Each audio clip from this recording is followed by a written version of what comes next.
This is an SM Media production.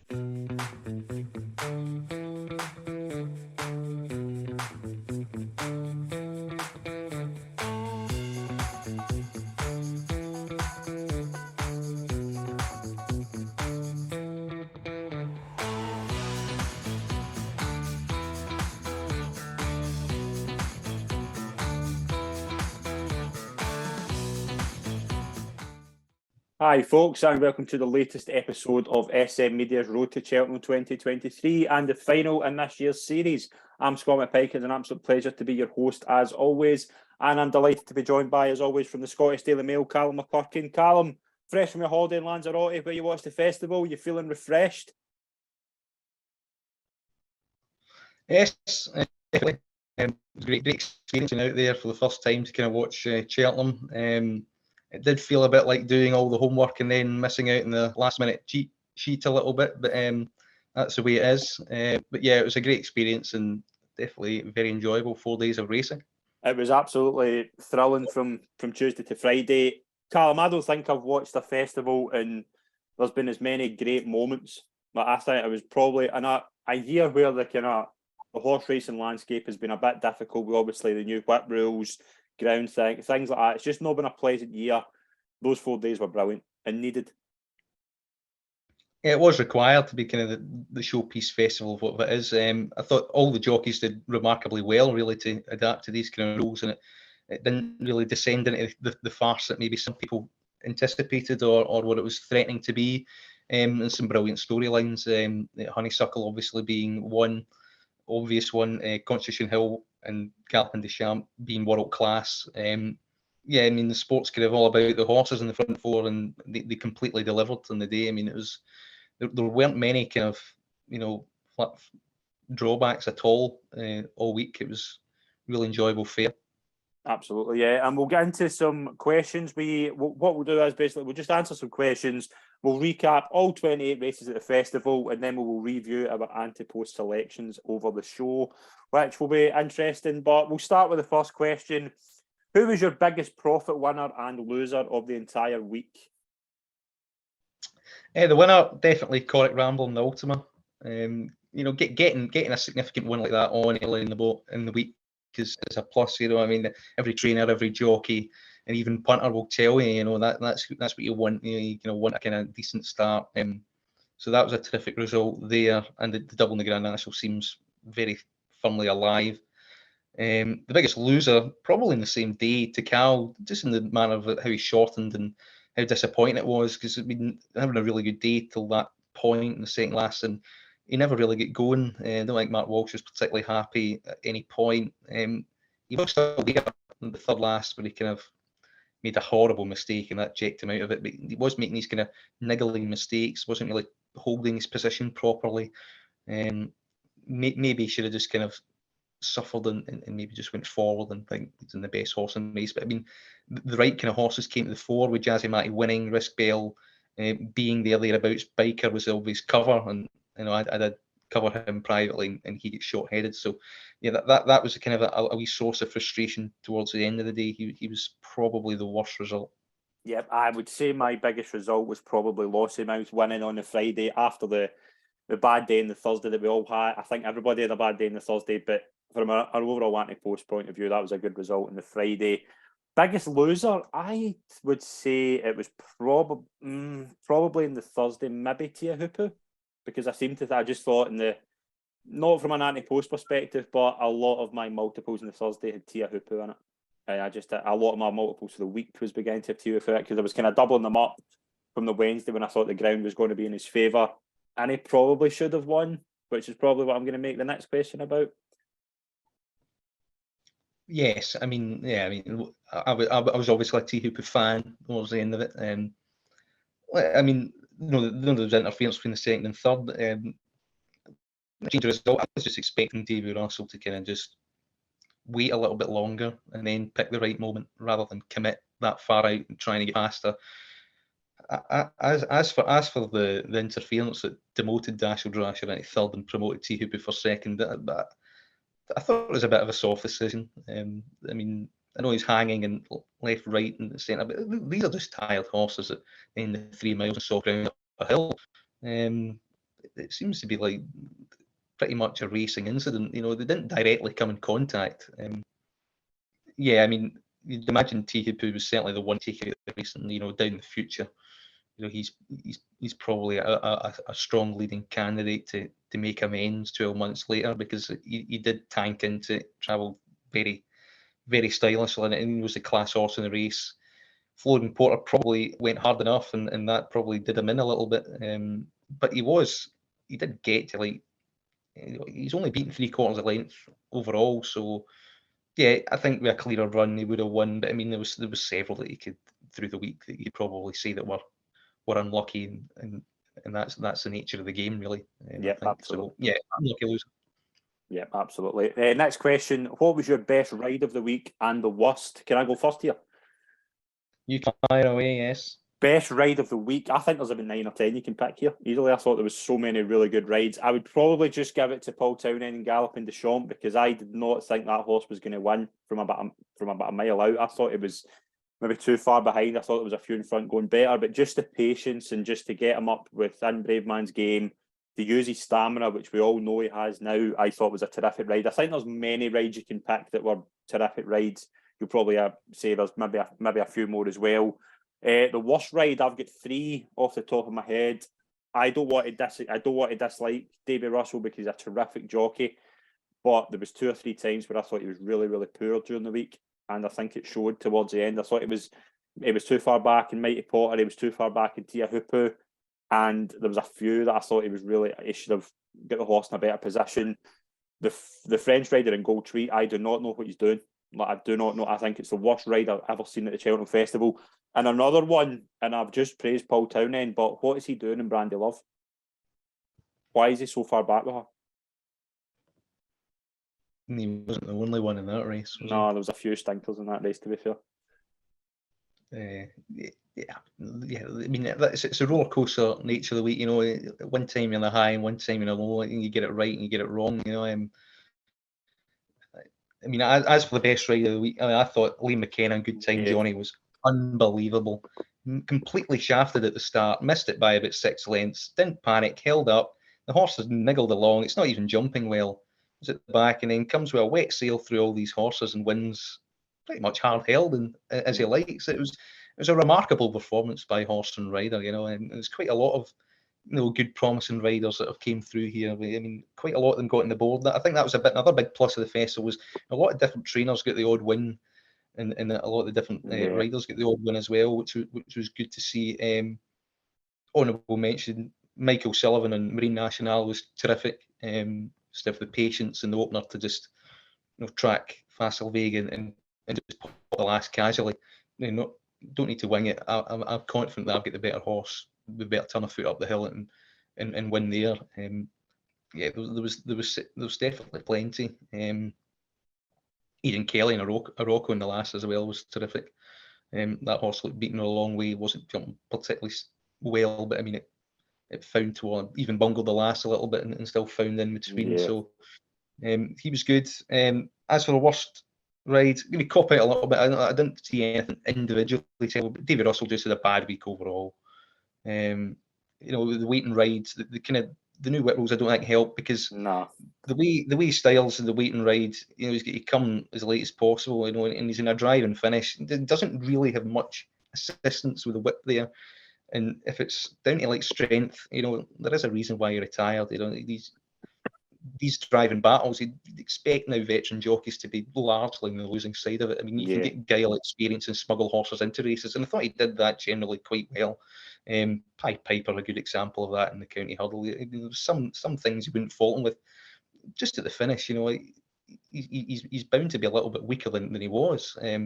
He came in for the experience, and I thought he got a lot of snide pot shots that he didn't really deserve overall his career, particularly from Michael O'Leary, which I thought was a bit. I thought that was a bit silly, It was all a bit unnecessary, wasn't it? Really, and I think he he was pretty down by the. I mean, he was pretty upbeat at the start of the festival. By the end of it, you could tell he was pretty downbeat. The sore thing that he was joked off, conflated, but maybe not. But sore was the official description given. I wasn't completely convinced by that. Adrian Heskin didn't have a great week, really. No. In truth, 3-card brag, magical Zoe. I mean, two really big chances that was on, and it's just too far back in one and too early in the other. Really, that was the case. Max McNeil still searching for a Cheltenham Festival winner. I mean, I'm not going to be too polite here, but I mean, you can kind of see why, because with this designated jockey at Cheltenham, I mean, I think sometimes you kind of have to bite the bullet a little bit and say, like, I've got a top class horse, I want a top class rider riding it in a top class yard. You know, everything else is there. I mean, you don't get such loyalty in too many second chances that long. And I do think Adrian Heskin is good in his day, but at the moment, the festival, when chances are still few and far between, you know, you can see why he's not getting any rides elsewhere. Really, that's the cold hard truth of it at the moment. You just maybe one winner and he'll start flying again, but it's just not happening at the moment. And patience for some might be wearing thin, but fortunately it's not for the owner. Everything else in the mare's hurdle, apart from the front two, the miles off a ridiculously slow pace and letting a two-time champion hurdle winner track the mare's novices hurdle winner. It's not a good idea. No, certainly isn't. And the final question, what was your biggest non-winning eye catcher of the festival? I think me and JP McManus agree, because I really liked I Am Maximus, and I think he could potentially be, if he doesn't win the Irish National, I think he's my first tip next year for the National Hunt Chase. Possibly, yeah. The price has fallen apart on him a bit, though. He's 9-1. He was 16s a couple of days ago. I think he's a bit of a rogue, though, isn't he? I think he's a bit mischievous. Wouldn't be for me, but I can see the Gallard, I mean, he'll kind of thinking along those lines with him. Captain Conby in the Coral Cup. Yeah, I liked him as well. Yeah, mine. I thought he was absolutely steaming into cruising. Really got there a little bit too soon. The ground he tired a little bit, and he was challenging in the worst part of the ground as well. And down the inside, really in the handicaps, wasn't really the place he wanted to be this week. I think he's probably worth a better chance in a similar race and on kind of near normal kind of spring going, really. So yeah, he'd be the main eye catcher for me. Yep, brilliant. We'll move into the recap, where we'll look at all 28 races. That is always on the Tuesday with the Supreme Novices Hurdle, and Barry Connell's confidence proved to be key as Marine Nationale won for Michael O'Sullivan, first winner for jockey and for the owner as trainer as well. Brilliant ride for Michael O'Sullivan. Actually turned into a really good finish. Yeah, it was a good race. It was a good renewal. A lot of potential Ballymore types went here because of the ground going soft. Might have been the wrong decision in hindsight, because the Class 2 horses really kind of emerged. Marine Nationale, I had form to find a little bit with the best of them, but you know, Barry Connell put him away for this, and it was a sensible decision. You know, he was going. The freshness angle didn't bother me at all because of his mentality. Between the ears and a Supreme's massively important, and the best horse in the race won without a doubt. You know, the best constitution. He settled quite well in the middle to rear. They went a sensible pace. It wasn't slow. Facile Vega kicked for home, and Marine Nationale was the only one that went with him and suitably picked him off. It was a really calm ride from the young rider as well, who usually claim 5, which is certainly not going to happen in the distant future at all. So yeah, that was a really good opener, and the winner, and probably the second, because the way Facile Vega bombed out last time out. I mean, that was a really encouraging run, regardless, even though he's been beaten. So yeah, the top 2 are certainly ones to follow, and thought In the Pocket ran well in behind. Would prefer the Ballymore trip, as would Dart Raven, who there was a lot of money for before the off each way. But yeah, I'm happy with Marine Nationale. It was a good start. What do you think going forward? Obviously, there seems to be chat that they're going to meet again at Punchestown. I think a lot of novices, and I'm sure we'll touch on this in a minute, it all depends where the champion hurdle winner goes, I think, depending on what their future lies. Well, Constitution Hill is making all the markets, and so is Imperi Pass to a certain extent, where these two go, because I think they're a little bit streets ahead of them. I think Imperi Pass would have probably won the Supreme if he went here on that ground. I think better ground. I think Marine Nationale might have beaten him. But yeah, I mean, they are definitely the three novice hurlers to really take out of it going into next season as class acts right now. Yeah, where he goes, they're going to punch us down.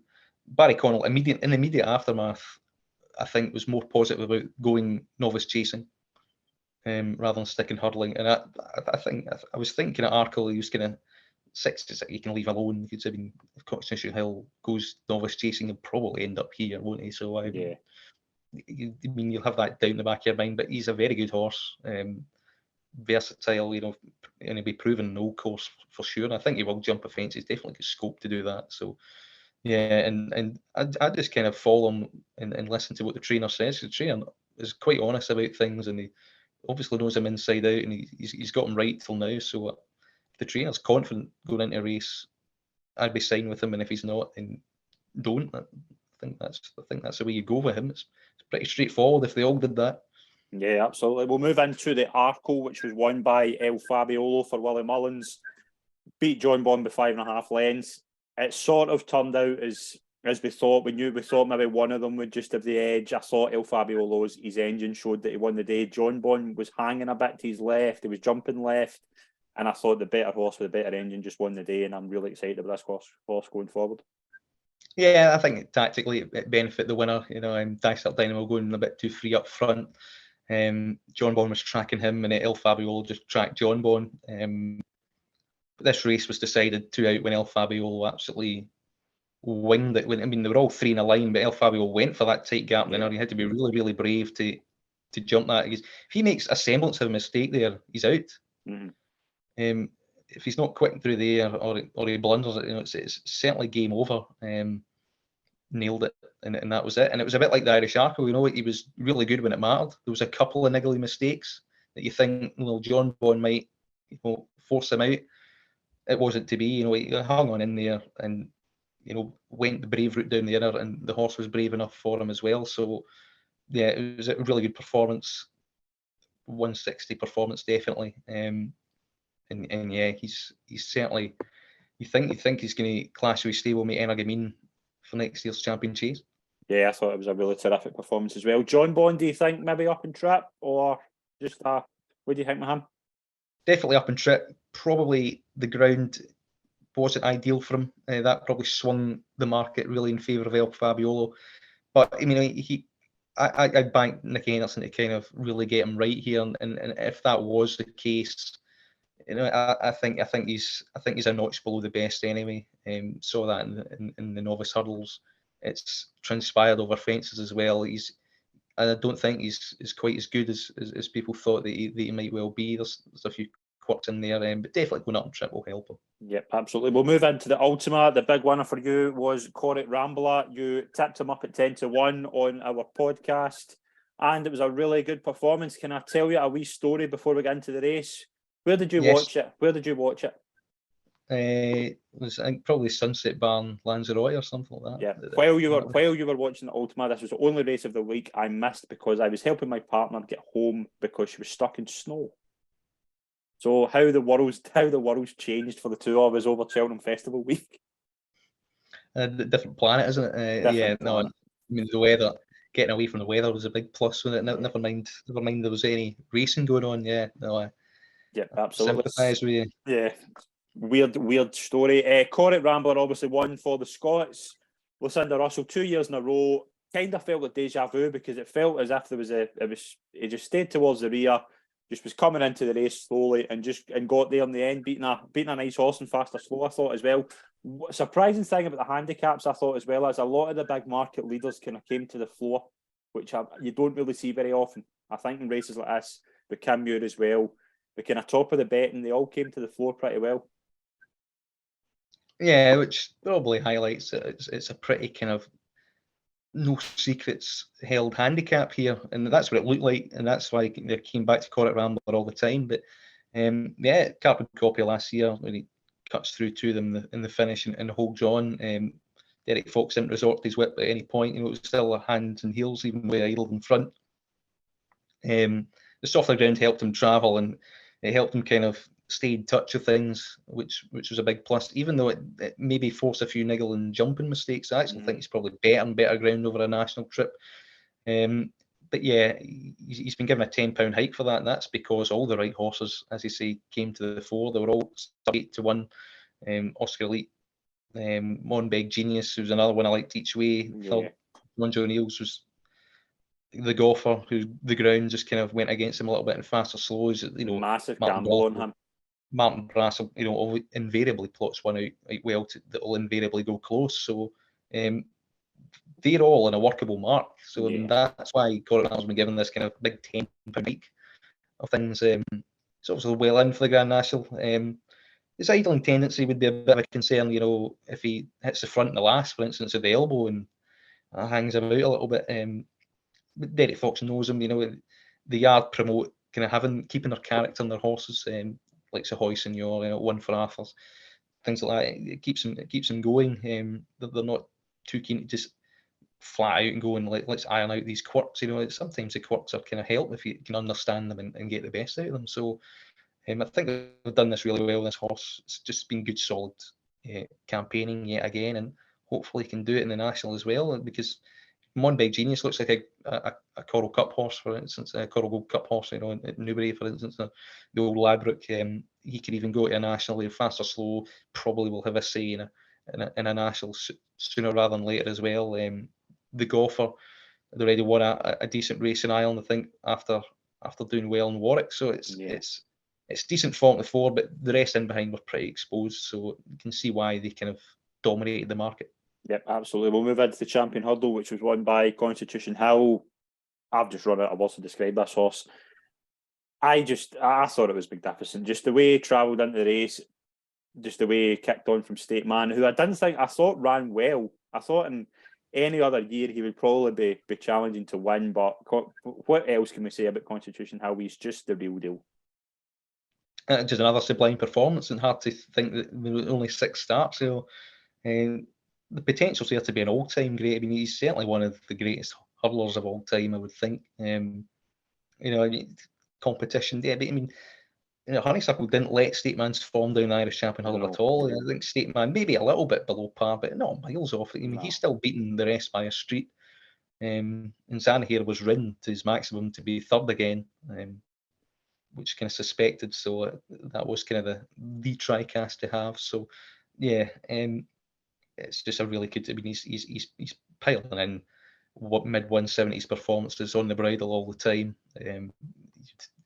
Does he need to go over a fence to be properly challenged? Where the connections want to go? Because I mean, if it was Nicky Henderson, he'd probably be inclined to just stay hurdling and have the greatest champion hurdler of all time without a shadow. Because there was a lot of chat about Nicky Henderson wanting to take him chasing at the start of last season. I think that's the owner, really. I mean, but he's won a point. I mean, he's been schooled over fences before. It's definitely not without the realms of possibility. I think the owner likes the idea of it. I think Michael Buckley likes to kind of throw the dice a little bit, and he knows kind of what the game's all about. He did mention Don Run, and you're not going to get horses like these too often, like maybe once or twice in a generation. To emulate Don Run, he looks capable of doing it. He's so relaxed, temperament. His grounds comes anyway to him. Trip, I'd imagine, come anyway to him. So they'll go to entry and then they'll see what they do next. There was chat after the race. Nicky Henderson was it about a trainer, Tom Fullery? He was saying, "Let's go and annoy the flat boys." There's no chance he's going to go in and ask at Gold Cup, surely.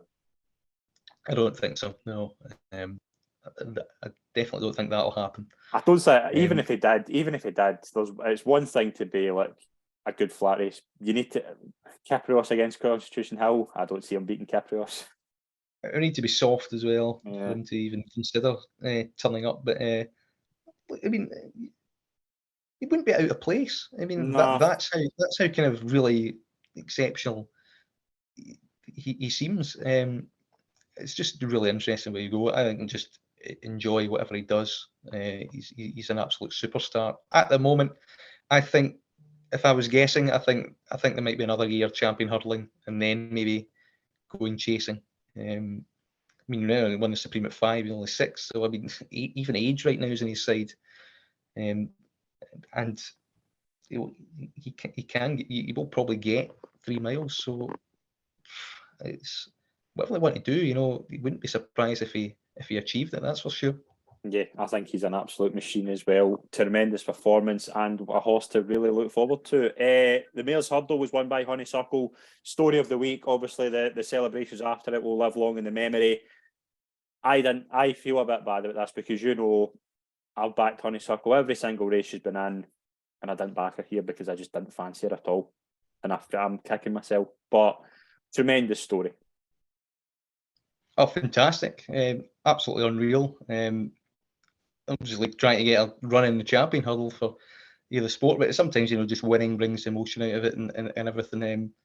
Love Envoy ran really well as well at front, and the front two kind of got away, and they were allowed to really kind of dictate the race completely at their own terms, and nothing else really get into it. I think Love Envoy was largely out jumping Honeysuckle for the majority of that race, particularly at the last. And she's just fine. She knows where the winning post is all the time. She comes alive at Cheltenham. She wasn't seriously in the downgrade. Still kind of posted. That was about a mid 150 figure, which was enough to win that. Probably been third in the champion hurdle, mind you. But I mean, they went to Mayor's Hurdle. It might have been the easier option, but it delivered it contributed massively to a brilliant hour of racing. Really, it was sensational. The emotion of it, Henry de Bromhead, what's happened to him over the past year, just the complete kind of emotion of it, and the enjoyment and the way it unfolds. Only horse racing can deliver that. Yeah, absolutely brilliant story, brilliant obviously as well, brilliant horse as well. Yeah, only lost twice in I think 19 starts. Favourite Honeysuckle memory? I think our third Irish champion hurdle win I really enjoyed, because the way she just breezed in, because there was a little bit of doubts there coming in, just hung on in the Hattons race before that, but then just stylishly powered away and then followed up with champion hurdle. So I mean, just coming back year after year after year and doing it. I think the third time around when she did it was very impressive. Yeah, brilliant horse. Let's move into the Boodles, which was won by Jazzy Matty. I did fancy this horse as maybe an each way player. Thought it done really well. Michael Sullivan again, really good. Obviously, raced a bit wide as well. Was slightly hampered. Done well to win. It was a bit of a disappointment with the favourite though. Yeah, I mean, Takao was bitterly disappointing, and we've been through that. And Biker get short-headed. The right kind of Irish horses again came to the fore, which maybe these novice hurdles and mainly juvenile hurdles, apart from the Mayor's Novice winner, Britain were absolutely smashed in that department. I mean, even for places, they were well beaten. It's a bit of a concern down the line, perhaps, but the Jazzy might won it well. Didn't really show much to me beforehand, but maybe they're having to exaggerate these things to get a horse reasonably well handicapped. I think he'll do quite well over further. He's a half brother to Delta Work. Maybe he's one to keep in mind for a Per Tom qualifier next season, even at the age of 5, because I think there's bundles more to come. So I think the winner. I even don't think we've probably even seen anywhere near the best of the winner yet. I think it'd probably get better over further and better with age. Important for Caldwell Construction to get a winner as well for Gordon Elliott Yard. Absolutely. We'll move into the final race on Tuesday, which was the National Hunt Chase. Probably the luckiest winner of the week for me was Gaia Duminil, obviously picking up the pieces after Marlon Mission fell. Marlon Mission would have won, I have no doubt about that. Good win for the anti-post book, but you have to feel for the McConnells. You do, but it was a tired fall, and it's a long way to get home. And you know how that race changes nature quite quickly up the Cheltenham Hill. There's plenty of horses that can come from a mile back to win, and even in amateur races. I'm not as convinced that he would have won. I thought he would. I thought it was a tired fall. I think he would replicate that in the last. He could have been legless up the hill. There's no certainty in racing. I don't think that's a certainty. Calum, I mean, he picked up okay, but this race needs a rapid rethink. Yeah. It needs some sort of penalty structure to stop this kind of complete dominance of like Grade 1 runners going in here. I mean, maybe a £5 penalty or something, for a graded winner or something like that. They can run off 11.10, the rest off 11.5, just to give it some sort of edge, because it was so uninteresting. It was beyond belief. I mean, Galloway ran at 140 there and won that. The second has ran really well off the pace as well, but the ground's gone against him completely. Maybe he's worth another chance. Being a spring round Irish national, he'd be of interest. McClurkin was a bit disappointing, but he did screw at a fence and they found something there. So that was a bit of an excuse, because he'd have a penny for Barry O'Neill's thoughts after switching from Mallarmission to go in McClurkin when the way he kicked round the bend.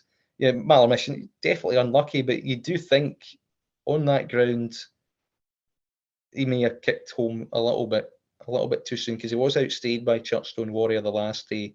And that hill in the last two, it does take some getting, and there were signs of tiredness when he was squeezing him off the bridle. He was slowing down going into the second last, and it was a tired fall. So I wasn't convinced it was home and hosed, and obviously wasn't, because his tiredness contributed, I think, to his tumble in the end. Calum Neil comes through and picks up a bit of a fluky win, but yeah, not a race that will live long in the memory for sure. It wasn't. It was a good winner, but again, I do agree. I think the race is it needs a dramatic rethink. We'll move into the Wednesday. We'll start with the very impressive performance of Imperi Pass, winning the Ballymoreland home a 1-2-3 for Willie Mullins. Again, just a brilliant judge from Townend to get into the right position on the rail, and I thought this was probably one of the best novice performances of the week. Yeah, when it really mattered and when they were really short, Paul Townend did deliver, and he did again in Perry Pass. And Champ Kiley set a really good pace, but he was adjusting right. He did really well to still keep in the place picture, I thought, because I don't think Cheltenham really suited him that much. Going punches down, I think it'd be pretty interesting. Gaelic Warrior ran an inadequate race, given a good ride by Patrick Mullins. I thought it'd been, keeping him in the inner. He didn't really always had that kind of buffer to his right hand side for the most of it, so he didn't really need to jump out right. But there's still temperament there. He chucked out his earplugs, I think, at the start, things like that. He'd make a decent 3 mile chaser next season, I would think.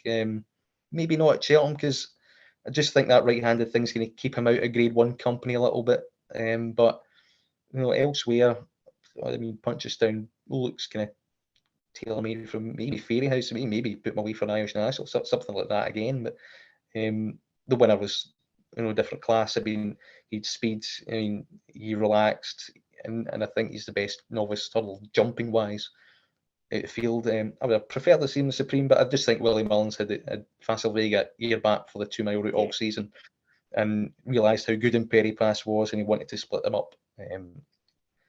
If he split them up the other way, he probably won both of those races. But that's the nature of it, and I'd expect him maybe to be campaigned as a champion hurdler. Do you think that's where he goes? Yeah. Again, it's quite up in the air, but I would think so. I mean, as a 5-year-old going into 6, I would be looking to have a champion hurdle route with him, a bit like Stateman, and then kind of go over fences later with him. Yep, absolutely. We'll move into the Brown Advisory Novices Chase. Brilliant ride from Sam Twiston-Davis and a really good performance from the real Waka.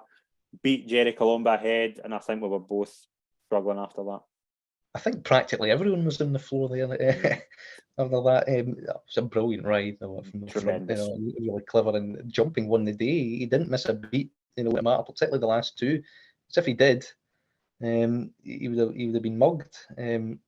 Like Jerry Colomba, he just didn't quite have the tactical speed to go with the winner, who jumped them pretty much senseless from the front. So you could argue with the bare result at the end. Jerry Colomba, I thought his jump was safe. It wasn't great, but it was he made a couple of mistakes, I would say. He made a couple of wee mistakes, but for a novice chaser, I think it was nowhere near as bad as Sir Gerhard further back. But I mean, yeah, it was the first time he was going right-handed, and I just think he was maybe kind of ridden a little bit safely and conservatively a little bit. Maybe if you applied a little bit more pressure to the front, then you might have a different result. But I mean, it was a real wacker's day, and deservedly so. As for Sir Gerhard, his jumping did improve as he got into it, but it just takes an awful long time for him to warm up, and they've been behind the 8 ball with him for pretty much all season. I think the money for him that came in was pretty significant, and he was creeping into it, which means I think his class is there, but it's just the lack of scope over a fence troubles me, and he didn't stay. Now, the Ryanair looks really open. Yeah. He's 25-33 to 1. Chiefly part plunder that race regularly. He wouldn't be. I don't really see where else he could possibly go.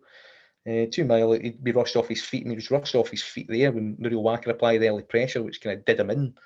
It's another season under his belt. If he can improve, maybe the Ryanair would be the race for him down the line, because he certainly doesn't get 3 miles on that evidence. You can see why they went that way, Yeah. to maybe give his jumping some time to warm up. That didn't even work. So, but then he did travel into it like a stylish horse. So from a class angle, probably he's the best. From a future Gold Cup point angle, probably Jerry Calum's the best. Yeah. On the day, the real Wacker was a deserved winner. Absolutely, totally agree with that. We'll move into the Coral Cup, which if you were a Langer, if you stuck the faith with Langer Dan, you were rewarded at the third time of asking. He won the Coral Cup again. Just this horse, I don't think either of us have particularly liked him, but another really good handicap plot with the Skeltons. Yeah, they do map up one well, and they did it in the county hurdle successfully as well. I usually quite like the Coral Cup. I couldn't make head or tail of this year. It was really impossible. I could have looked at this about 40 times and went no. And I mean, Langer Dan, he was quite high up on the list. He's worth probably exploring over 3 miles in the future on better ground. Again, an epic song. Martin Brassil was so unlucky. Yeah. Second again. So many hard luck places there for him. And Campron could probably make amends again at Punchestown in better ground, probably kicked for home a little bit too soon, got idle, and probably did well to keep in there for a place. So yeah, there's plenty to take out of it, plenty that'll improve going up in trips. Some of them will probably go over fences, for instance. And yeah, no, I think it was a typically competitive red hot handicap at the Cheltenham Festival. Yeah, I thought it was as well. Yeah, brilliant for Langer Dan's connections. Obviously, they've been trying to get a Cheltenham Festival winner, and they've got one now. We'll move into the champion chase. You've been in Energumeen's corner all season. I was slowly beginning to come round to Edwardstone. I changed my mind in the beginning of the day. I just thought the market support for Energumeen was just so noticeable. The big bet, the ground, and it certainly showed because I thought it was terrific. Yeah, this was over when Tony Bloom put his £400,000. This is the thing. The Clarence House was moved to trials day at Cheltenham, and it turned into a trial. It turned into a trial for Edwardstone and Energumeen, really. They comprehensively turned the form around right out of the gate. Willie Mullins, after that race, I mean, he threw this kind of laughable white paint excuse, which I think he doesn't truly believe, but, you know, he might as well do it to kind of cover every base and see what's what. He was 8% fit, wasn't he, that day? They weren't trying a tap on him. He was jumping into Amarillo Sky. He was down the inner. He was ridden really unusually. And at the last, we'll just ease him up. We'll let Edwardstone and Ed of the Gate leave the race behind here. And that's exactly what happened. They primed him up for today, and he bolted in. I was without doubt that he's a classier horse than Edwardstone. I was without doubt he's a classiest horse. You just need to look at the overall strike rate. He was only one that was over 60% in the whole field. And Grenadine, I think, would have been second, and he was a one a year mark for that as well, because he's rated 170 in his day as well. And I don't think he was bothered at Newbury last time out as well. So yeah, Edwardstone was too disappointing to be true. I'll be clear about that. I mean, do you think it's just ground? No, he's won on soft before. He's maybe not recovered from that setback the way that Alan King thought he did. And in my opinion, I don't think he's that great. So, but you'd expect him to be better than that, but he was rated the exact same as Grenadine in peak efforts. You know what Grenadine's level is around here. So Captain Guinness has ran to his mark to be second. So the Energumeen naysayers will say, "Oh well, he's just won another champion chase that's fallen apart," and he still need to go and do it. And he did it in good style. I think he ran to 172, and it was another good performance. And him against El Fabiolo is going to be a really good race. Yeah, next season, providing that they get there. Yeah, absolutely. The cross country was fought out between the two Gordon Elliott horses, as we thought. Delta Work edged out Galvin by 2.5 lengths, 26 lengths in front of third. I think that shows just what we thought was going to happen here, and Delta Work was a better horse in the day. This is another race that needs a penalty structure to me, like the National Hunt Chase. How boring does this need to get for people to realise? I mean, two horses, take your pick, 50-50, yes or no. And Gordon Elliott knew that, because, I mean, money coming for Galvin early in the week, dried up in the day because of the ground. And Gordon Elliott comes at the end. Oh, I was hoping that Delta Work would win because he was a fitter horse. And like, well, that's the only piece of information that he needed to know to find the winner of this race, is which one was primed for the day more. Another race that needs a penalty structure. I mean, the Mayor's Novice Hurdle has a penalty structure. You know, why established Grade 1 performers do not get penalised for races like this when they've got £20-30 hand is beyond me. It's really devaluing, even if you like the cross country stuff now. With just, I mean, next season's going to be Delta Work versus Galvin again. You know, don't think Conflate is going to go down south this path that quickly, is he? Franco Deport. There's bigger prizes in France that Willie Mullins eyes for him. So it's just going to be the same two again, and whatever the ground goes, and whoever Gordon Elliott decides to have the fitter will win. A penalty structure just make it a little bit more interesting, you know, and it desperately needs it. But Delta Work, I thought it was a good ride of Keith Donoghue. I mean, he's very quirky. He's difficult to work out. I mean, I thought losing Jack Kennedy was a bit of a negative, but he's an old hand round there, and he just outstayed Galvin, didn't he? On that ground, that was the difference. Yeah. We'll move into the Grand Annual. Was won by Muscada for Henry de Bromhead, but all I can say is time white, what could have been. Yeah, I mean, on him, fancy price Saturday Post, I really still liked him in the day. But even soft ground was it was fine. It wasn't bottomless, which they took him out of last year. So, yeah, and he came, he delivered, and he jumped really well. Think he would have won? Everyone was messing me saying would have won. The way the winner found the Muscada, and, you know, the way that kind of time white's run, I wasn't so sure. I would still like to have seen it unfold, mind you, but and second would definitely have been a lot better than what happened in the end. But the winner found a great deal for pressure, and we know what time white's like. So, yeah, I mean, he did look like the winner there, but I mean, I've got doubts about Marlon Mission winning that National Chase. You'd have to have doubts about that on that ground up the hill, but I think he would have beat Dino Blue. But I think he would have been. He was nailed on for second for sure. And he would have definitely fought out the finish with Muscada, who probably would be a stronger finisher, but maybe time white had a bit more up his sleeve. But I mean, who knows? But another good winner for Henry de Bromhead's yard, and Darrell Keefe winning. Yeah, definitely. He's a lot of near misses, and quite a lot of jockeys like him got one over the line. So I was pleased with him for that. Yep, brilliant performance as well from A Dream to Share under John Gleeson. Again, terrific story with the Gleesons and John Kiley. 86-year-old and he's training a winner at the Cheltenham Festival.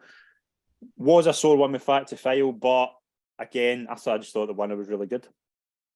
And the winner was the one that really settled and looked ready for the occasion, and that was the case kind of all season. They're all kind of different stages of career. It was a muddling bumper to kind of figure out in behind, and it turned out to be that.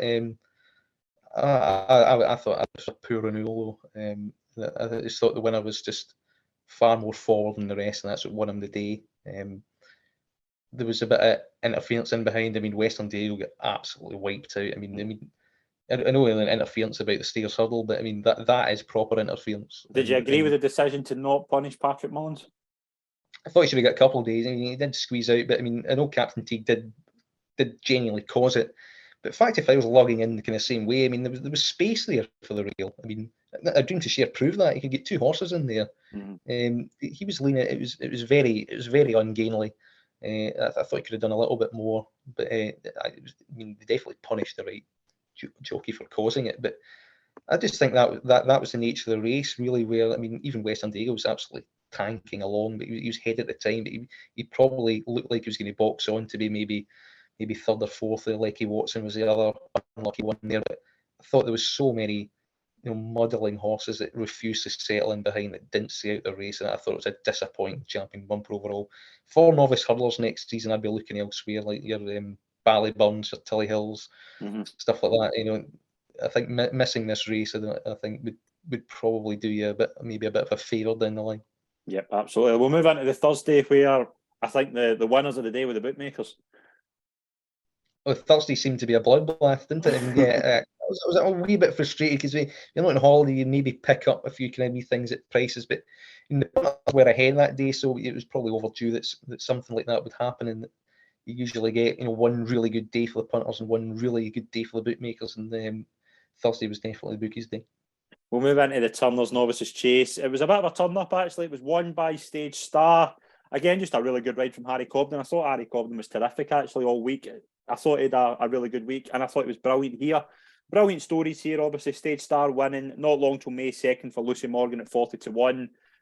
Really disappointing, I thought, the two rides from Mighty Potter, and appreciate it. But brilliant win for Stage Star.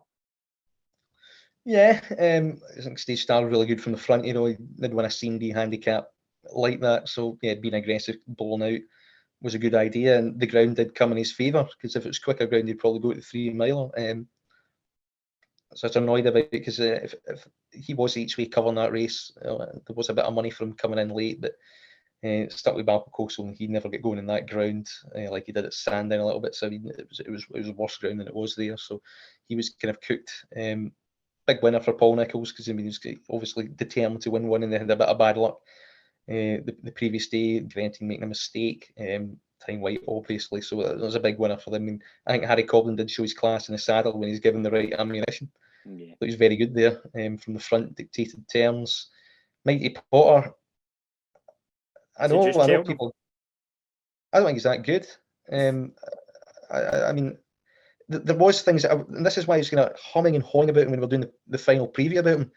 There are holes to pick with him, his temperament around Cheltenham, but Drinmore aside, that 3-miler, the 2.5-miler, 2-mile 5 that he won the Dublin Racing Festival, he was beating plodders in behind there, and he was made to look a little bit good there in the finish, and he did hang to that rail.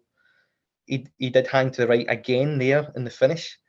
David Russell was saying he couldn't go any quicker.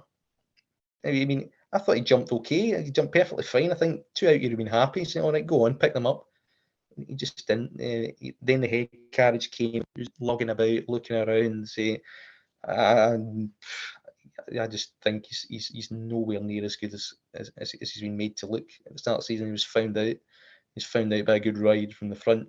I wouldn't entirely dismiss him down the line. He's coming back the line, but maybe cheek pieces, something like that. Blinkers, maybe help him concentrate. Maybe not blinkers to lighten him up, but maybe early in his career to reach for the head. But yeah, you might see a better horse. Going to the Powers Gold Cup and Fairyhouse would be a good move. I think. I think that's kind of an interesting kind of route for him. But he was made to look slow.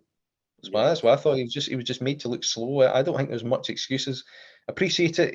I mean, he's past his best. I mean, that season out is absolutely done him in. He's not came back half the horse. And it made me the trip in the Irish Arkle, but I mean, there's absolutely there's no gears there at all. He's at the end of his tail. I mean, 9 for a novice. I mean, they've just been constantly chasing him since that year out, and he's not quite the same horse. It's for Mighty Potter. Wouldn't completely reel him off. Maybe needs headgear to straighten himself out, but he's nowhere near the mark that I think a lot of people thought he was. Well, Thames final was won by Good Time Johnny. We mentioned that obviously earlier on. You thought it was a terrific ride from Liam McKenna. Disappointing race overall. Shoot First was a sore one in the Tuesday morning when we heard that. Likes of kind of thanks for the help, Maxim, the boss's Oscar. I thought this was a poor race. I thought a lot of the top of the market ran poor apart from the winner. Problem with the only one in the top of the market light was Shoot First, because his mark hadn't moved. I mean, all these horses, thanks for the help, they look good. Here's another stone in your back in a much tougher race. It's a completely different proposition. That's what happened. Maxim the same, travelled there really well, emptied. He needed to be kind of really battle hard to get out. The boss's Oscar, who I liked, he was buried away in the worst part of the ground as well, and he didn't quite kick on from a prominent position, and not a lot up there held on. The one I quite took for the race that I thought was maybe handicapped out of it was Salvador Ziggy. I thought he boxed on quite well for second. He looks like an Hasselhunt chase horse to me. Now, he's not even in the market, but he will go over fences next season. He's comfortably a solid 145 operator. Manila Crooner going into that was 146. I mean, I think Gardner O'Neill didn't even have to run to that to win that. If some bookmaker introduces him at crazy odds, I'll be all over that, because I do think he kind of bravely boxed on, and the claimer on him gave him a really good ride, I thought. The sore aspect of that is that, Antillery was kind of in there as well, and that Cheltenham qualifier did come to the fore quite well, and so did the Irish horses. So I think Shoot First would you'd probably be there bang there in the finish. But I mean, it did get no bet back, so I wasn't too fussed by it. Yeah, absolutely. We'll move into the Ryanair Chase, a turn up as well. Envoy Allen won at 13-2. Again, just a horse that is kind of been weird to follow since he's. We thought this was possibly my superstar, and winning a Ryanair wouldn't be out his reach. But to do it there, we'll start with Envoy Allen. That's his third festival win. It's quite a remarkable horse when you think about it. It only dawned on me when we did the final previews again that I gave this horse a shout each way. Mainly because in behind Shishkin, who is capable of running to the mid 160s here, Envoy Allen was the answer. And he did do. The only thing that put me off in the last minute was the ground. I thought it kind of turned against him. Didn't matter. Rachel Blackmore, brilliant ride. Slightly wider to get that little bit better ground in a prominent position. Shishkin was just always behind the eight ball a little bit, bit of temperament, logging around. Didn't give Nico de Boinville any help at all in the saddle. It looks like a 3 mile on that evidence, and soft ground maybe against him a little bit. It was all a little bit scratchy, and he was coming back at the line quite well. But Envoy Allen always had enough in the locker. And yeah, he's very classy in his day. He won it down Royal Grade 1. This is definitely his trip as well. 9 going 10, and you think there should be a few new up and comers that will probably go here that will maybe find them out. But I mean, he's a solid kind of low 160s horse when he's right. And I think again, Henry de Bromhead getting this horse back to some form after taking a wee while to figure him out. It's done really, really well. Yeah, absolutely. Shishkin, right? You said there was a 3 miler. He's 13-8 for the Bowl at Aintree. You buying him at that price? It'll need to be good ground and to see what the level of opposition is. The Ascot Chase, I didn't think would take a great deal out of him. It does throw a habit of horses that go here don't win, and maybe the turnaround's just too quick. Even though he's ran a stone below his best there, and then he's shown enough signs there just to kind of. I thought he was kind of kidding Nico de Boinville around a little bit. I mean, it wasn't really kind of serious. There was no kind of concentration until when Nico de Boinville straightened him out over the last, I think, and by then the race was over. But he kind of really showed his kind of true self a little bit. He's obviously quite quirky, and he's got his idiosyncrasies, and you just feel that maybe he's best fresh. Maybe he's better right-handed now. He looks like a very difficult horse to figure out now after that kind of. He does have these kind of wind things. He gets second winds. They do tweak his wind, and he's got that bone condition in the back of your mind. And maybe he's just wanting to trust in like certain days rather than being consistent all the time. So maybe he's more likely to have a good performance and thrown by a bad one than a good one performance. So maybe if he bombs out before Cheltenham, it makes him more interesting for Cheltenham rather than hacking up the previous day, because no two performances in a row seem alike with him at the moment. But there's talent there. I think it'd be interesting in King George next season. Yeah, it could be. Yeah. Stairs Hurdle. If I had said to you maybe even 2 weeks ago that Sire de Belay was going to win the Stairs Hurdle, what would you have said? I said you're borderline in insanity, but not fully insane, because I mean, Paisley Park could have done that in another day. That Sire de Belay did. Festival. He did the exact same as he did last year at Liverpool. No, he could have sulked a little bit. If Festival form comes to the fore, and it was only last year where Sire de Belay did do that at Aintree. So yeah, I suppose it was there, and he did come in from 100s, 80s, 66s to 33s. The ground was in his favour, so he's won 2 per attempts as well. So and his place at 5-1, you just think he was a bit too old and he's long in the tooth, and that's that really. And the thing that clinched it for me, it wasn't interesting, is they tried to qualify him for the Pertomps, which means they Yeah. obviously thought he wasn't quite good enough to do that. But Stairs Hurdle can throw up some funny results at big prices. Listen to Gar Oscar was one recently. Yeah, it happens in a muddling renewal. T Hooper was unlucky, but not necessarily down to the perceived interference, but I would have just wasted a bit. You'd expect Davy Russell to just kind of just hold, just wait, allow Flooring Porter, Dassel, Drasher, and Sardamelli to jump the last, and then see where they're going, and then pick them up the hill. There was plenty of adequate time to do that. The switch to the inner was asking for trouble as well when the rail was there, so there was an opportunity to commit before the last. There was an opportunity to sit after the last. And as a T Hoopy backer at fours, I wasn't too disgruntled by the end of it, to be honest. Wasn't you that put the big bet on Gold Tweet? It certainly wasn't. No, I've never had that in a month of Sundays. The other French horse I thought was more interesting. They were intrigued over, because why would the other French horse come over if you didn't think they could beat Gold Tweet? So yeah, I mean that's kind of one of those kind of things where an opportunistic ride saw the best of Gold Tweet, and then a very deplorable ride saw the worst of them. Really, it's a different culture of racing in France, and it is here as well. It was but it did add another layer of kind of interest to the race. Yeah, absolutely. We'll move into the Magnus Plate. So Scottish was garbage, to be honest. It was won by Seddon for John McConnell, with Ben Harvey claiming 5. Another really good ride as well. Just sat in second, just hung a wee bit left, but just was under control for a good jockey. And again, John McConnell gets a winner eventually. Yeah, I backed this horse in his debut at Musselburgh was as a bumper horse. Quite remarkably so in the flesh, and it was very impressive. His size, it's taken a while for him to actually really genuinely build up. He's been around the block quite often. But yeah, he's sat handy, prominent, but kept it simple and won really well. Straightforward, really simple as that. Very good run. The starter in this race, though. The starter all week, as usual, was horrendous. Well, Thursday in particular was bad. Stairs Hurdle didn't do Flooring Porter any favours either. But that race I thought was pretty poor. Kim Muir's shocking as well. But I mean that race, he completely wiped my 2 out at the start, because the Scaria 10's planning there to make all as a good kind of stamina test, and say, oh well, I mean, if he's going to win, then he'll have to be at the front, take a turn.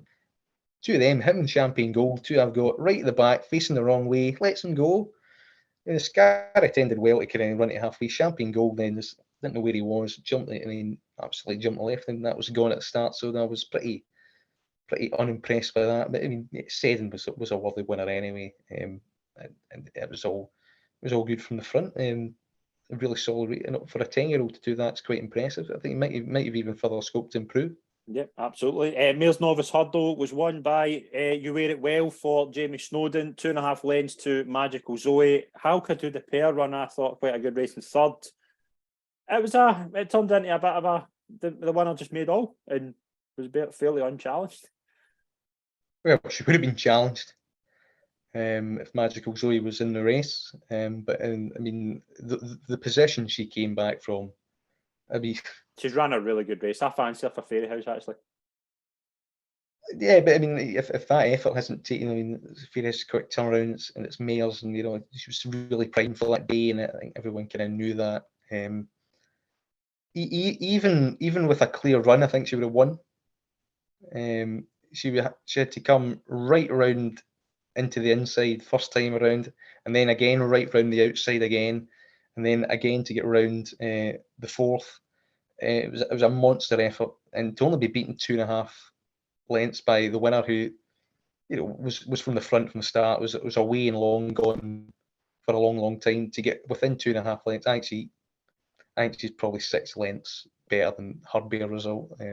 Yeah, the winner had a bit more, but I think she could have won by a couple with a clear run. So it was quite unlucky. At the time when I watched the race, I felt I wasn't, but then if you re-watch it and watch her, I think she's comfortably the best in the race, even though the winner's got a lot more to offer and it's gone through the Love Envoy route as well. But she gets soft lead up front, and yeah, won it in the day with a better ride and a cleaner passes by Lucia was quite disappointing as well. Lucia went exactly as I kind of expected. They would take care of her on that kind of ground. Better ground, would seen it a bit early. I actually think she did well to kind of be third or fourth, really. Alka de Pert, who was in third, she'd be a good mare's chase candidate for next season, I think. I think she's about 25 to 1 for that. I know it's got to get to a 150, 155 level with the front two, but we are also open to a bit more improvement. But I think she's a novice that would look to maybe go up and grade for that. I think she's definitely a chaser. I think that would suit. The fourth, Lucia, jumped a bit sketchy, off the bridle. Don't think that ground suited her. The attritional nature of it, the bumping and the barging and stuff. I think it suited her. I think there's a big future in her there, though. And I think if Constitution Hill does go chasing, it's a good sign that she'll be there from Nicky Henderson. Yeah, she's 50s for the champion hurdle.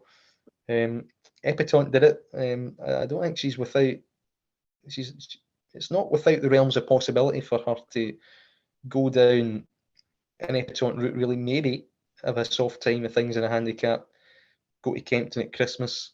Put her away for a champion hurdle bid, because I don't think she's a 2.5 miler. I think she's a 2 miler.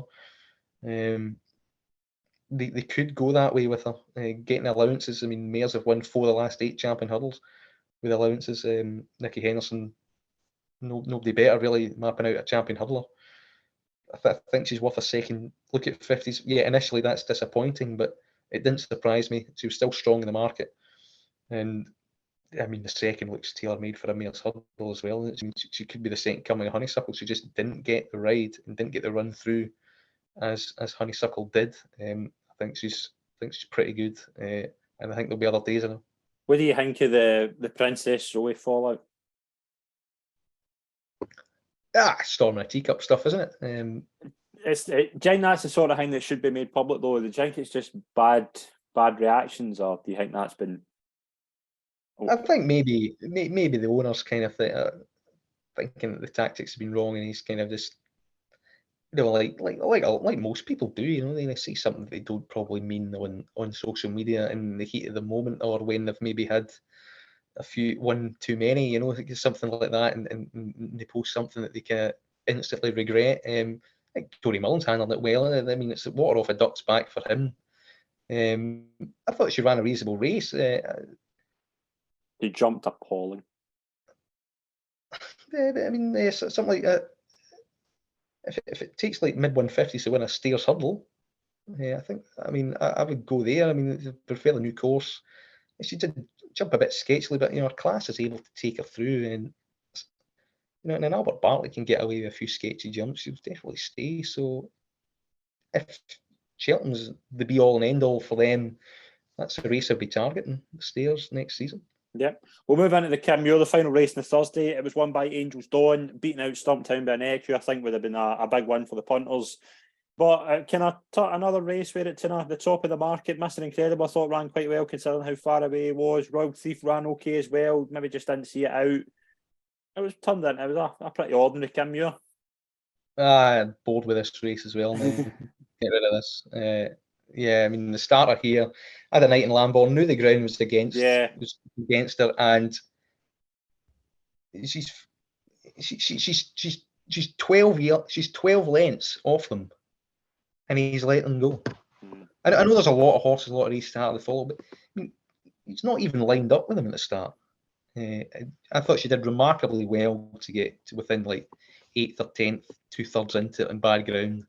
There will be other days with her. Whether it's a Kim Muir next year, maybe, because Ben Paulingyard will map her out, but it might be the similar race in the closing meeting at Cheltenham that she'll plunder. But I mean, at the starter again, I wasn't impressed with him on the Thursday, but the rest was reasonably okay. Angel's Dawn came in late off the bottom weight and won, and that's what won the day. Stumptown maybe went a little bit too soon, but as amateurs, condition riders tend to maybe do, but there was no excuse. I mean, Angel's Dawn came well. Stumptown ran a blinder. Dunboyne ran well, even though I think he's better right-handed. It came from the back. And Mr. Incredible just made one mistake too many. He came from an unpromising position as well, and he kind of petered out a little bit. So yeah, all your kind of unexposed horses for the big yards largely came to the fore, but it was Sam Curling who won, which is his kind of first of the festival. And again, as I said, there's a lot of trainers that got their Danish in, and it was his turn on the Kimura. Yep, brilliant start on Friday with Lossiemouth winning the Triumph Hurdle. 11-8, she went off. I thought, again, really good ride from Townend. I thought she was the best horse in the race. And she reversed the form with Calum. So I do think there's a few good horses to come out of this, particularly trained by W.P. Mullins. Yeah, and the writing was on the wall. So for a long way out, again, the starter, I mean, to have 2 false starts in a Triumph Hurdle is not going to help anyone, you know. And the horse with the best temperament was Lossiemouth, and that just it robbed the race maybe of its kind of question mark a little bit. It didn't help Gallagher, so he was shuffled back as well at the start. Again, wouldn't have suited him. And to get within 2.5 lengths of Lossiemouth is probably a good effort. Blood Destiny beating at start didn't sell, and a lot of them didn't, and that's the problem there. Lossiemouth, again, who was fresh enough. You question, well, can she really get home here, tanking along? And Paul Townend reserved enough and asked her at the right time, and bagging that rail on the Friday as they always kind of tend to transcend and go over. They do well. Zenta ran really well. Thought Ascending would be a good novice hurdling maiden kind of project for Henry de Bromhead next year. He was just outpaced out the back. There's a lot of nice types that progress at different rates. I still like Calum or so though. Lossiemouth. I mean, Lossiemouth got tons of class, obviously temperament there, but I do think there's something there with Calum or so.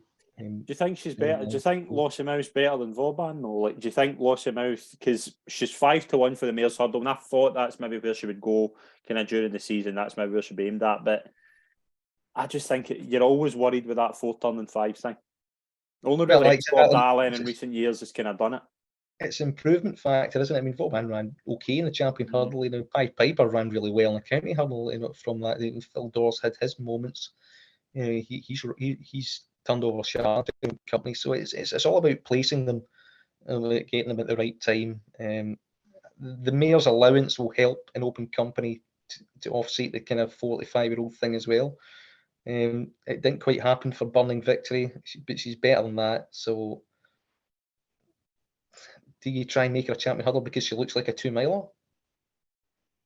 That's going to be tough in open company to find proper 2-mile races, though. Maybe 2.5 to a Mares Hurdle she might get away with, but at the age of 5, do you want to be doing that? It's a difficult one to figure out. You know, how she summers is probably going to be quite important in that regard. I think Galmasso is more of a stayer. I think she's probably more inclined to.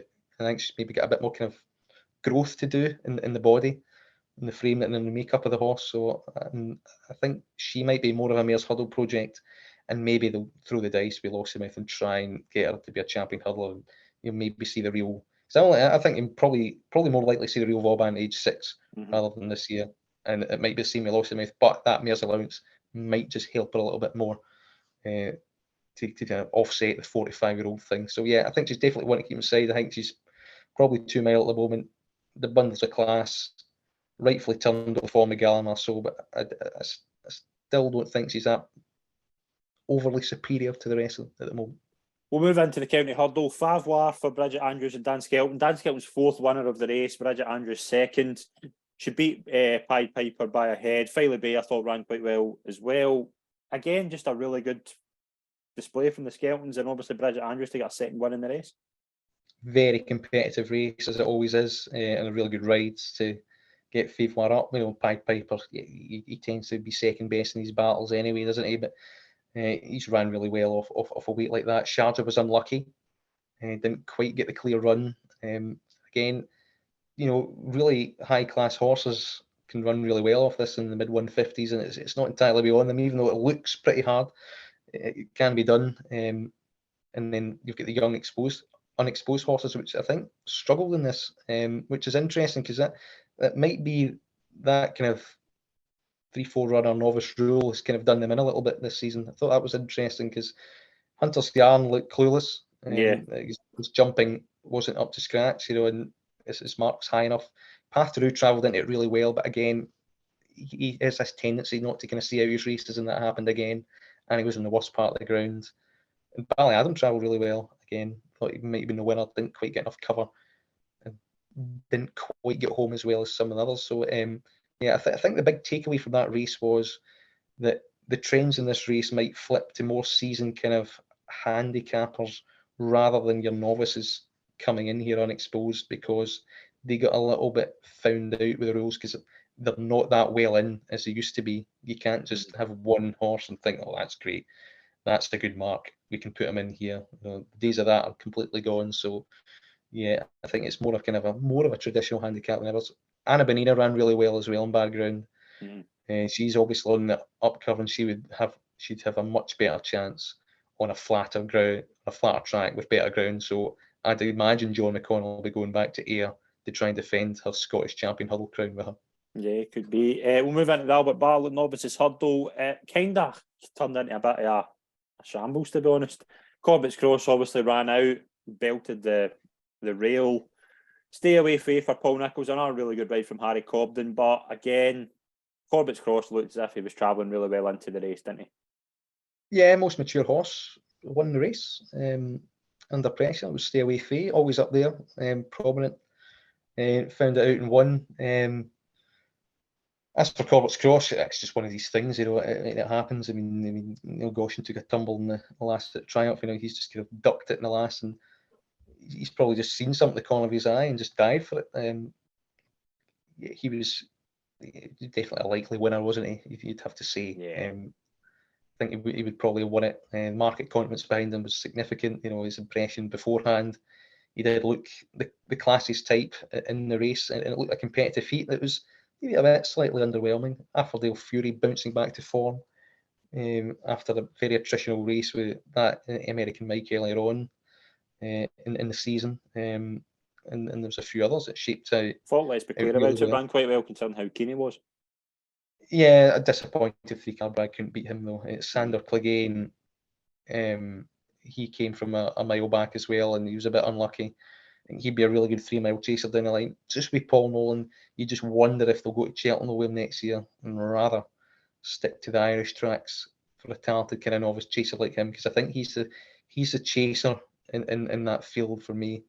The future one down the line. Let's be clear about it. Ran really well. Market vibes were really good for him.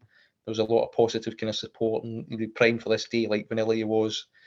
The form book suggested that he wasn't quite good enough to win, but he's run really well as a place. 3-car brag though, I mean, he was disappointing. He was sketchy a little bit, but he got there tanking 2 out. And you want this to be an absolute war of attrition. If you're in the front with a horse like that, just go. Just go. Even if you get caught, go ask the question of these in behind. Took a pull, let him in, and there's horses in behind you. And they just quicken by him, and that's it. He's beat because he's one paced.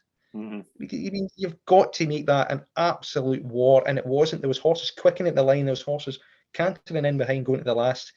You've got to take them to the trenches with a horse like that. And I was quite impressed how he was still there and getting there two at the lead. All right, you might be there too soon, but you have to just go.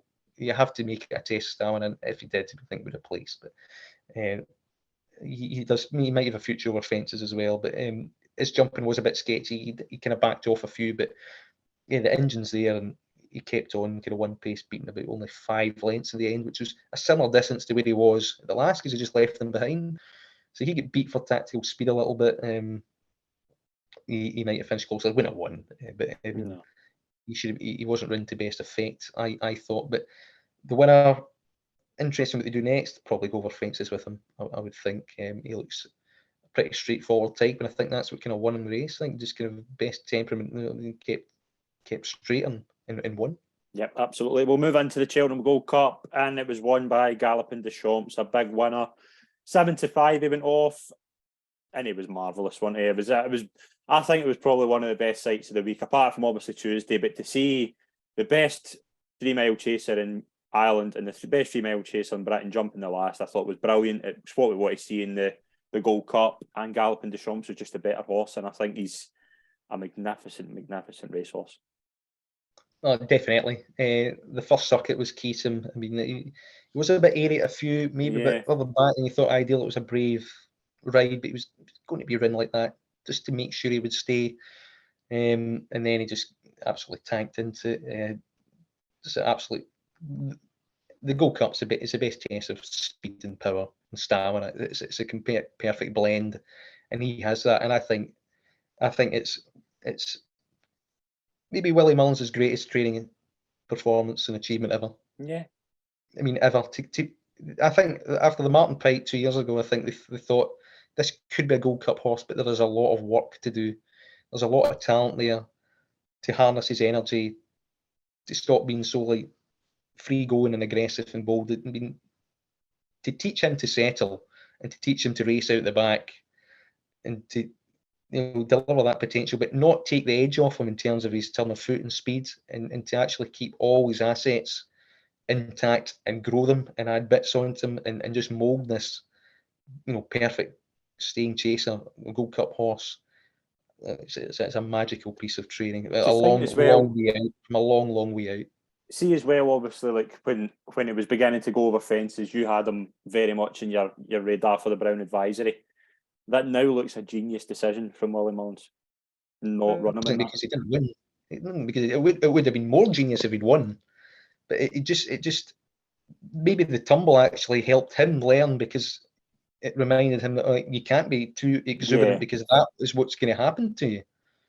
So I mean, maybe that lesson's given, but yeah, for his long term development, it certainly looks the right call to keep him there. He didn't win the race, so but in that's a really minor blot in his copybook, because it's that's kind of been part of the story to get him here to this level and harness that level of performance, which I think they always believed that which was in him, but there was a lot of work to be done to get him right to do that. I think he's ran a blinder. Same with Brave Man's Game, very Cato Star-like in the way he goes about things. I think you'd expect him to go back and be really hard to beat again in a King George. Just that extra trip did find him out a little bit, but maybe he's just bumped into a superstar there, like Cato did. I think that's his absolute maximum.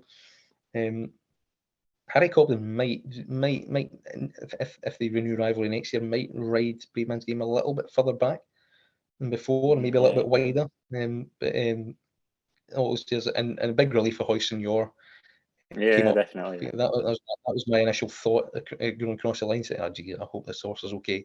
So that was a big fall, and he was fine. It did for Aplutard, who was going well as well. I thought it was going pretty well. Yeah, I think that's a credible the money coming for him. So I mean, he's out to 40s for next. I mean, no, he's going to be 10, but I mean, you know how capable he is. And he's put up a figure similar to that. So how many can Gallop and Deschamps win? Can he do a best mate? He could easily win another 2, I think. He's got the age. They've been 7, 8, 9. You know, I mean, that's imminently doable. But it's a decent era. It's not easy. I mean, he's beaten all the right Hotland Grand National winner in 4th, the Irish Gold Cup winner from 2 years ago in the Savile Chase winner in 3rd, the King George winner in 2nd, who's got scope to improve. And Aplutard was unlucky, and he's certainly bounced back to a semblance of form. You know, when Hoyson Yor was going well from the front, Hewitt was running a massive race from the front, only backing out of it 2 out. So I thought it was a really deep race. Gallop and Deschamps ran to 179. Brave Man's Game close to his mark as well, and conflated just above a personal best. So yeah, it was a really good race, and terrific ride and a majestic training performance from the outset. Absolutely. We'll move into the Hunter's Chase. This was probably the sorest one of the day for me. Vossile was very, very poor. It was won by Premier Magic for Bradley Gibbs, who rode his own horse and won it 66-1. It turned into a bit of a weird race, didn't it? Yeah, you get these kind of once every 2-3 years, these kind of aberrations in a Fox Hunters Chase, but it is a race for something like that to happen. Premier Magic, it's been kind of doing well and point to points ticking over. Put the cheek pieces on, it's what the Oracle, and it was given a very good ride on the day. Vossile tanked into it. I think you were really happy until the final quarter of the race, where he just kind of Just folded like a pack of cards, really. I don't know if they left them light. Maybe there's been kind of training interruptions there that don't see them in full light. Maybe Wingley does better. I think Fanslock probably certainly is better. The second was eye catching. It's on the line for a 6-year-old to run like that. I did back him each way. 16s and he went out to 33s, which was a bit of a sore one. But Shantou Flyer as well. I mean, how many times has that horse done well in a that was a good ride as well to get him that far, because I don't think he quite sees that out fully. I think It's on the Line certainly did. If he could have maybe just got there a little bit soon, but the loose horse could have caused a little bit of bother as well, didn't it, in behind. So yeah, I mean, and Billoway made a mistake, but you'd imagine he would have been bang there on the finish, because of the way they're all kind of coming back to the winner a little bit. You can maybe have seen a similar kind of timed bid there from him. So yeah, it's one of those races where it can throw out a funny result pretty regularly, and it did there. But yeah, it was the right horse certainly won. There was no fluke about it. Yep, absolutely. Mare's Chase, we thought it was going to be a duel between Impervious and Allegory de Vassy, and the top two horses certainly came to the fore. Allegory de Vassy did head Impervious, but a remarkable battle back from Brian Hayes to get that horse up and won at 15-8. And it was nice to see the two horses. I thought two horses were really good. I think they're really good for the future. And Impervious was a better horse. Yeah, the more streetwise horse won. The horse that knew what to do off the bridle won. And yeah, it was such a lovely sight. I mean, she looked dwarfed in the paddock, and some of the fences, Allegory de Vassy ranging over on the one side particularly, she never missed a beat though. She popped them over left, right, set all the time. Got headed and came back brilliantly. Wonderful sight. Great for Brian Hayes, first festival winner. Cole Murphy back in the winner and closer as well. I think Allegory de Vassy didn't jump as markedly right as we thought. Did a little bit early on when it was kind of undulating a little bit, and the more kind of time it was at the corner, she tended to jump a little bit to the right, but it wasn't that drastic. It certainly didn't cost her the race too much. That Impervious just such a willing battle, and she knew more to do up off the bridle, and she pulled out what's required to win. I imagine they'll try and emulate what Colreevy did and go for the 3 mile there at Punchestown. Yep, they probably will. Final race to talk about, and it was a decent winner for us. Rocco won at 6-1 for Oliver Greenall and Josh Guerrero. Aidan Kelly on board, won by 1.5 lengths. I would have rather imagined have won, because I thought that would have been a decent festival. But it was a good run by Rocco. Yeah, the Rocco and Cool Survivor, and they both kind of transcended to the top of the market. Cool Survivor, disappointing, it's slow. That Nathaniel Lacey form doesn't look great. All of a sudden, be interesting what Absolute Notions does in entry. But Rocco was very good. Shuffled back, start, made a couple of mistakes. Strong staying inside, which wasn't probably the place to be all week, but came through them in the middle and won quite well. He'd be a good 3 mile chaser next season, you'd think. Well, novice, I mean, 20-1 for Brown Advisory. It might be a bit of a leap, but there's worse bets out there. The Martin Pipe's the Martin Pipe winner is usually a good pointer, just because it's from maybe an up and coming unfast stable that they're a bit apprehensive about rushing in massively. But if the real whacker can win a Brown Advisory, I mean, sure, Rocco probably can as well. So I wouldn't put anyone off him for a Brown Advisory, just basically in the default Martin Pipe winner, because it looked like good renewal. I mean, the two Colwell Potter, the Colwell Construction horses ran quite well. I thought, I mean, Imagine ran better than I thought he would be. I thought he was a 2 miler. His run kind of petered out a little bit, then he came back in the line a little bit, which suggests maybe even further might help him in softer ground. Looks quite important to him, I think, just to get going. Fun Footings ran well, and his run kind of petered out a little bit as well. He's probably need to go maybe back and trip a little bit, but Norton Ray Joe ran well for GP McManus, who had the 1-2. So yeah, all the kind of right connections, ownership came to the fore there, which is usually a good indicator of the Martin Pipe. Yeah, absolutely, and it was a fascinating week. Just a review of our anti-post books. Both the two winners.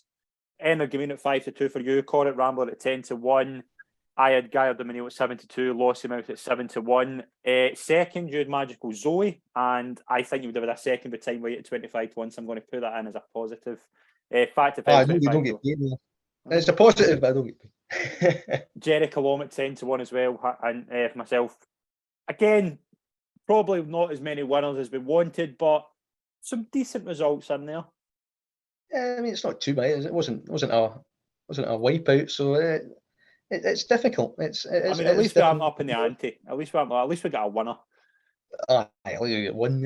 Aye, they get what, they 1-0, so we were 2-2. And we probably less selections as well. So yeah, that's not too bad. That's made me feel a bit better now. But yeah, it's difficult. You know, we're dealing with kind of prices that are not the greatest. You're getting better terms in the day. You're getting particularly with better handicaps. Yeah, like for example, like Imagine went off. So I think I tipped him up at like 9-1.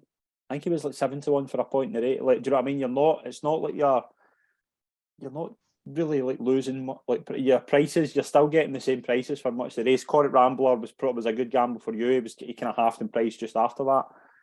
But anti-post, particularly with handicaps, it's very, very difficult to. You're not really missing the price.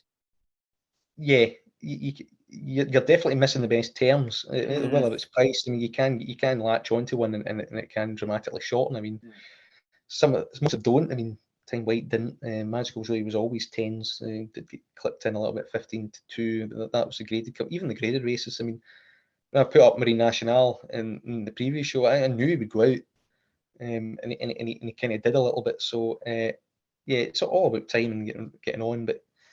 I had to put my neck in the line early because I was flying out, so and I had to kind of sit and suffer. But you can accept that, and I'm at peace with that. So yeah,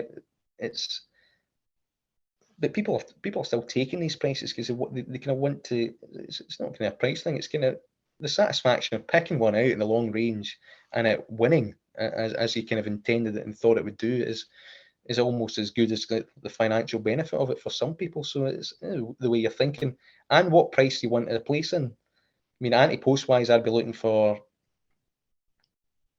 dealing like 10-1 minimum each way, really, in a long way each way. On the day, I'd be looking at, I wouldn't be betting anything less than 13-2. It's just not worth it. I mean, I know like 4 or 5-1 each way thievery stuff. It's not for me because I don't want to like stake massively amount just to you second or third. You know, you want to kind of win. You want to give your best chance. So yeah, down the line, probably a bit more discipline in selections and take more time. But next season we allow that. But there are, if you look really, really hard and really, really wide, there are a few nuggets that you can get ahead in. I'm going to ask you before we wrap up. One horse for next year, if I was to give you a starting anti-post pick for next season, when the prices are still pretty okay, they will fall over the summer. What are we going for? I'm going to put up I Am Maximus at 12-1 for the National Hunt Chase. I'm just as a wee saver. He might win the Irish National, but if it doesn't, then he could be a National Hunt Chase horse next year. Yeah, I think there's a few decent options in the Thursday. I think T. Hooper 12-1 for Stairs Hurdle is more than reasonable. I think that's an obvious kind of port of call there. In the Ryanair, I think Banbridge is pretty interesting at 25s. Okay. Missed the festival, probably when it went Arkle, but the ground kind of just went against it a little bit, and then it got worse the day where the initial target came in, so they kind of had to leave it alone. But I do think that kind of the 2.5 miles crying out for a new kind of start. I mean, you could argue there's many ways to look at that race, and you could argue Allaho could just come back in and win. It doesn't matter, you know, his age. I mean, he's so much better than that. If he's come back in any semblance form, you could argue 6-1's perfectly fine. But for a horse that would have went off, I mean, 46 there, even with Shishkin in it, you know, things like that. John Bond could improve up and trip the 8s. Sir Gerhard could come into life at 25s. You know, I mean, I think there's a lot of angles there in that race. I think it's an interesting market to look at, but I think Banbridge at 25 is quite interesting because he's obviously got scope to improve. He's got form in that new course. So he'd be one of those kind of 3 or 4 that you could look at the radar for an interesting race, because I think there's an early betting opportunity there, one way or another. And in the Turners, which is also on the Thursday, so maybe a trick on these 3 of I would love to see Stateman run in a Turner's Novices Chase. I thought that's maybe where you would go. 16-1 Paddy Power. I really think it's a really, really good option for him and a good bet. Think about it this way. I think he looks ready for chasing now. I mean, he looked a bit cumbersome coming around the bend, and the undulations of it. He was a little bit kind of not quite there, just not quite fully balanced. And Paul Townend was relatively easy on him when his chance had obviously gone. You know, chasing Constitution Hill, probably a thankless task anyway. Even though he reached for it a bit in the last, and he might have picked up the pieces a little bit, but he's underrated because he's been running the back of Constitution Hill all the time. Because we know he's kind of second best. He didn't run in these kind of Grade 1 novices early on in the season, like the Supreme and stuff. He was kept away in the county hurdle, which was in the old course, which he looked much more at ease at around the bends, I thought, than there. So I think that there's a case that'll suit him more than the old course. He's a 166 hurdler that is built for going fences. Now, you've got to remember, he stayed hurdling kind of out of sufferance because Willie Mullins had to get these appreciated in Sir Gerhard's and Fabiolos and Dysart Dynamos out the way. They had to go novice chasing. There was no option there. Stateman was a young one in that. He was 5, and he's improved 20 pounds from 5 to 6 over hurdles. He has the makeup of a chaser. And the good thing is, you're two big horses that are making all these kind of leading novice chasing and leading champion hurdle markets are in Perry Passy and Constitution Hill. Willie Mullins is not going to run him Stateman again where Constitution Hill's going. So Constitution Hill's either going to go champion hurdle or Arkle, realistically. Might parachute any open company if they're desperate in a champion chase or something like that. They're only the 3 realistic options he's going to go. Stateman's not going to follow that. So, I mean, there's a chance. I don't think he's going to stay champion hurdling. So I think there's a good chance he's going to go over fences. There's a good chance he's going to miss Constitution Hill. And he's definitely going to split up in Perry Passy. And Perry Passy probably more likely to go Arkle if he goes fences. And he'll definitely go champion hurdle if he stays hurdling. And Stateman, age of 6, I think the new course suits him better. I think at this moment in time, I think he's more likely to dodge both Constitution Hill and Perry Passy, and I think the way to do it is run him in the Turners here, and you get a 166 hurdler, and if you try and transfer that over fences straight away, he would take a world of beating straight away. So I think 16-1 for him is very reasonable, a bit out the box thinking, but and there's a lot of the majority of the risk of that bet is before the new season starts, without a doubt, in terms of trip and turns. But he will definitely dodge Perry Pass and Constitution Hill, I think, next season. Even if one of them goes chasing or hurdling, whatever way they go, I think he'll be in a different race to them come this time next year. So I think he's worth the risk in that regard. I think there's a lot kind of subtly going that way for him. I think he's ready for a step up and trip. He's 1 over 2 mile 3. I do think he'll be better in the new course, and I do think he'll be a very good chaser. So, and I do think it's likely that they'll go that way. So, I think there's a lot to like with him. It's like he's the only proper bet that I'm genuinely kind of excited about and will probably go for.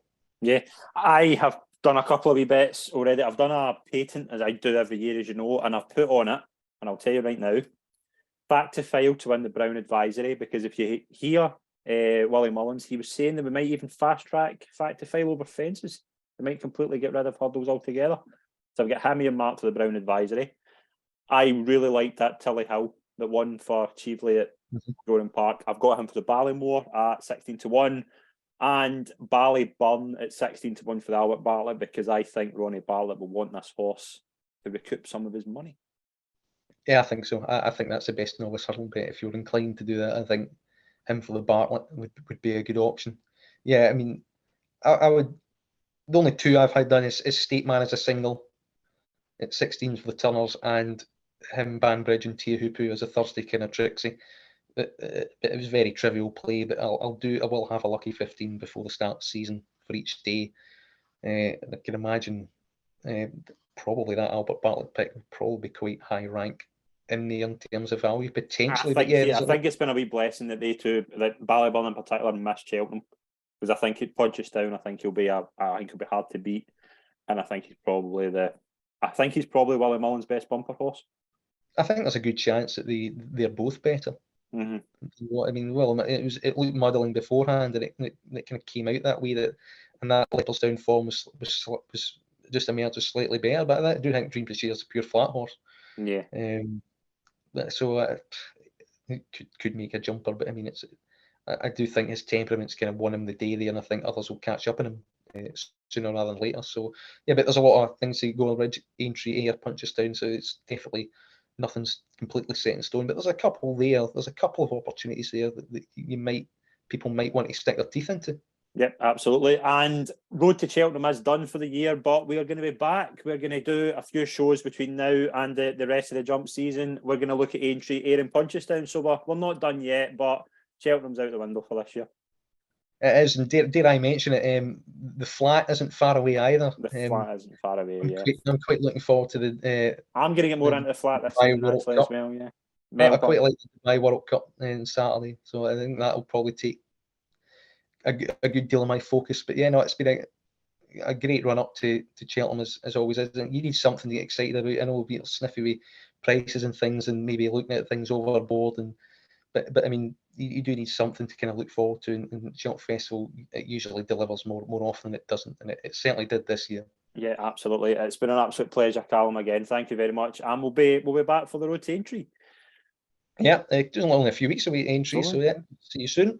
Brilliant. Thank you very much to everyone that's tuned in for the whole series. Please follow our new series that's going to come up. And as always, subscribe to our YouTube and podcast channels. Thanks very much, folks. We'll see you soon. Cheers.